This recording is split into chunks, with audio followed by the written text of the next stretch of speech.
The main differences between the iPhone 17 Pro Max and the iPhone 15 Pro Max are outlined here. For the past year, I have been using the iPhone 15 Pro Max as my primary phone, and for the most part, I am very satisfied with it. Does the iPhone 17 Pro Max offer enough new features to entice 15 Pro Max owners to upgrade? It boasts a longer battery life, faster charging, and an improved camera. The iPhone 17 Pro Max has arrived. It features a quicker Apple chipset, a larger battery, and a refreshed design for both its hardware and software. However, many are curious about how it compares to the iPhone 15 Pro Max, which still delivers excellent performance, battery life, and a somewhat more refined titanium design. If you currently own the iPhone 15 Pro Max or are deliberating between the two models, the pivotal question is whether the iPhone 17 Pro Max possesses enough new features to justify the upgrade. We subjected both phones to our own tests to evaluate battery longevity, camera quality, display performance, and overall speed. Additionally, we used these devices for an extended period to assess their functionality in real-life situations beyond mere specifications. We will present our findings in this comprehensive comparison to assist you in selecting the best phone for your requirements. The most notable cosmetic change in the iPhone 17 Pro Max is the prominent new camera island on the back. Meanwhile, the triangular triple camera system remains unchanged, indicating some design continuity. A significant shift, however, is the return to aluminum for the iPhone 17 Pro Max's frame. While titanium is indeed a premium material, aluminum is equally light and nearly as durable. It is quite surprising that Apple has swiftly reversed its stance on this, especially after previously promoting titanium as a distinctive and innovative material just a few years ago. In terms of size, the iPhone 17 Pro Max is slightly larger than the 15 Pro Max. The most noticeable alteration is a slight increase in thickness. At 8.75 mm, it is marginally thicker than the 8.25 mm 15 Pro Max. Additionally, it weighs approximately 5% more, at 233 grams compared to the 221 grams of the 15 Pro Max. We can only hope that the larger camera island does not render the phone excessively top-heavy, a common issue with many high-end Android models recently. Other than that, the iPhone 17 Pro Max is fundamentally comparable to the iPhone 15 Pro Max, featuring the same flat design language with a dynamic island notch at the front, a camera control, and a customizable action button. Meanwhile, the iPhone 15 Pro Max is mainly the template that shaped its successors in more ways than one. It was the first titanium iPhone, the first to adopt a USB-C port at the bottom, and also the first iPhone to shed the famous mute switch for a programmable action button. In terms of colors, the 17 Pro Max brings color back. A new copper-like cosmic orange tint looks really spiffy, and we also get a deep blue variant. Certainly a pleasant change over the pretty dull options that the iPhone 15 Pro Max was offered in black titanium, white titanium, blue titanium, and natural titanium colors. However, it's a bit sad to see only 3 color options this year, as there is no real black version on the 17 Pro Max. 2. Display differences. The iPhone 17 Pro Max includes a 6.9-inch Liquid Retina XDR display with ProMotion that enables a smooth 120Hz refresh rate. The 15 Pro Max includes a little smaller 6.7-inch screen, but the same ProMotion. The iPhone 17 Pro Max has slightly better peak brightness, while the rest of the display characteristics are very equal. You get a nice display on any iPhone, that's for sure.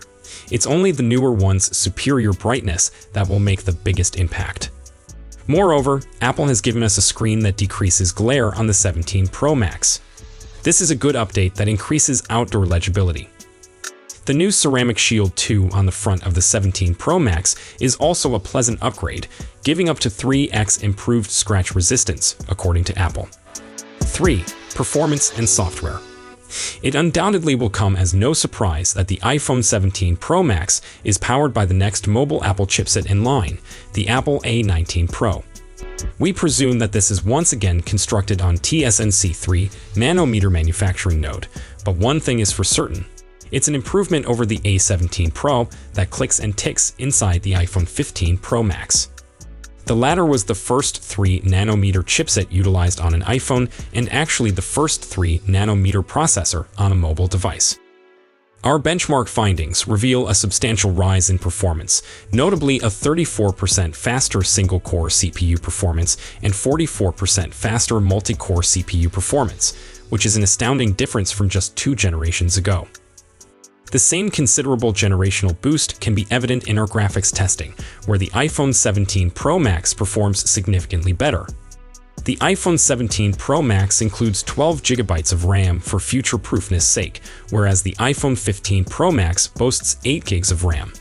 Both phones support Apple Intelligence equally, but the iPhone 17 Pro Max also comes with a passive vapor chamber that might potentially tremendously help during strenuous tasks. The software of choice on both the iPhone 17 Pro Max and 15 Pro Max is iOS 26. It contains a complete outfit change called Liquid Glass, which is styled after Vision OS aesthetics and mimics, well, glass in a digital form. For the genuinely adventurous, there's a new Clear Look option that makes everything translucent, with a design language that harks back to Windows Vista. The most thrilling breakthroughs, however, are the ones that promise peace. A call screening tool will finally be used to counter telemarketers.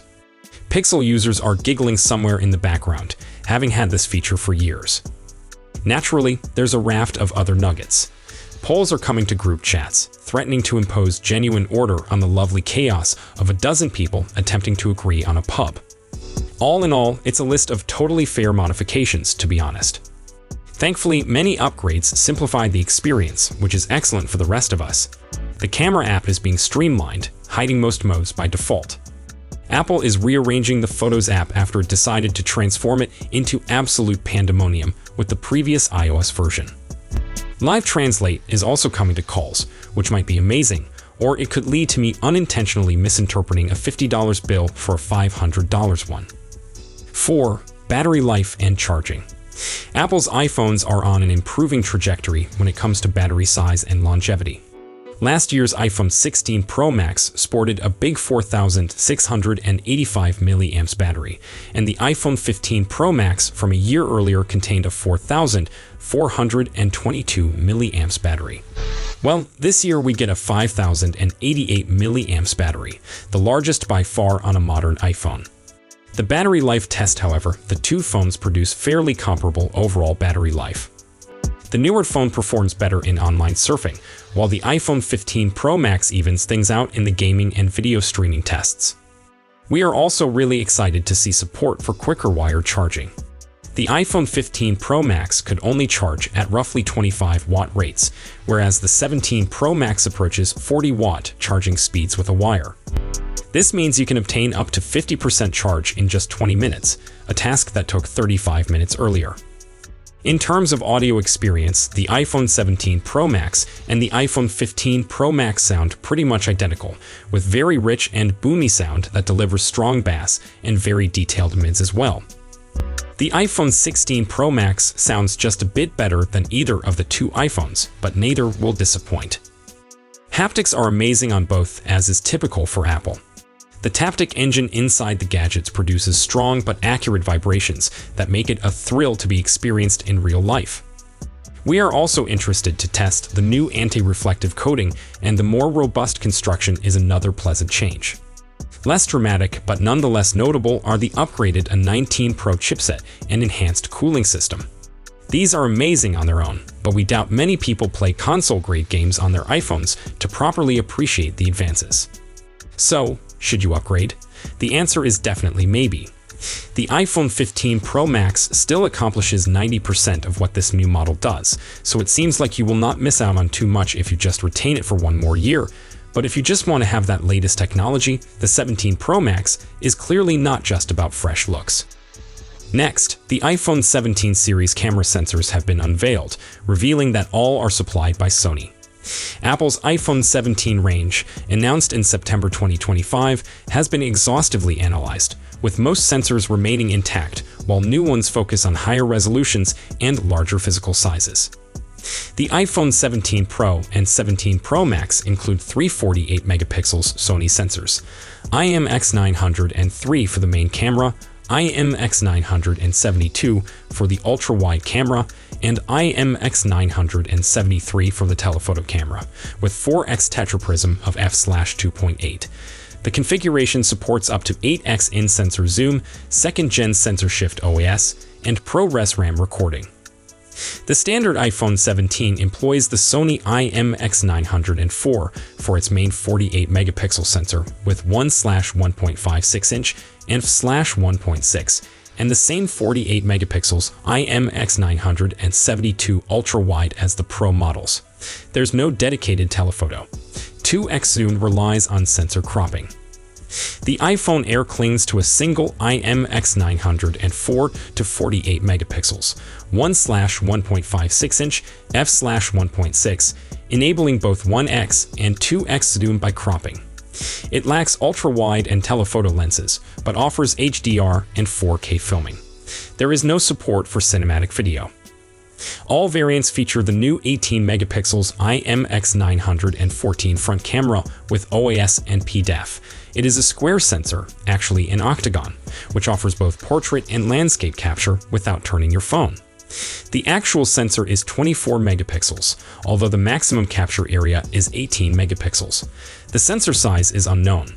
However, the aperture is f/1.9.